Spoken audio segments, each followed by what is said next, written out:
হাজার বছরের পথ চলার শেষে মানুষ আসলে কি খোঁজে? ইতিহাস, স্মৃতি, নাকি এক মুহূর্তের শান্তি? সেই প্রশ্নের উত্তর লুকিয়ে আছে এক নামের ভিতর, বনলতা সেন।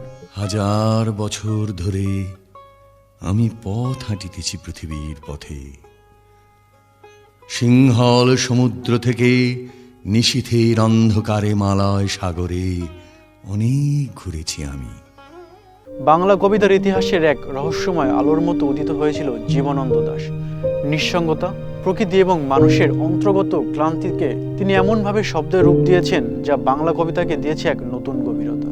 সেই সৃষ্টির ভুবনে সবচেয়ে আলোচিত এবং অনন্য কবিতাগুলোর একটি হলো বনলতা সেন। কবিতার শুরুতেই আমরা শুনি এক চিরন্তন প্রতীকের কণ্ঠ। হাজার বছর ধরে আমি পথ হাঁটিতেছি পৃথিবীর পথে। এই একটি পঙ্ক্তি যেন মানব সভ্যতার দীর্ঘযাত্রার প্রতীক। কবি এখানে নিজেকে কেবল একজন মানুষ হিসাবে নয়, বরং সময়ের সাক্ষী এক অনন্ত প্রতীক হিসাবে কল্পনা করেছেন। তিনি অতিক্রম করেছেন সিংহল সমুদ্র, মালয় সাগর, ইতিহাসের ধূসর নগরী আর অন্ধকার বিদিশার রাত। এই দীর্ঘ ও ক্লান্তিকর যাত্রার শেষে কবির সামনে আবির্ভূত হয় এক শান্ত আশ্রয়, নাটোরের বনলতা সেন।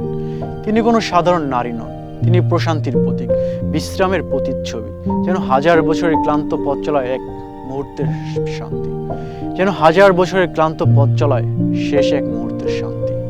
কবিতার শেষ ভাগে পাখির নিরে ফেরার চিত্রকল্প আমাদের মনে করিয়ে দেয় জীবনের সমস্ত ব্যস্ততা ও ক্লান্তি শেষে মানুষ খোঁজে একটুখানি আশ্রয়, একটুখানি শান্তি। সেই শান্তিরই প্রতীক হয়ে ওঠেন বনলতা সেন। জীবনানন্দ দাশ তার এই কবিতার সময় ইতিহাস এবং ব্যক্তিগত নিঃসঙ্গতাকে এক শুকনো সুতোয় বেঁধেছেন।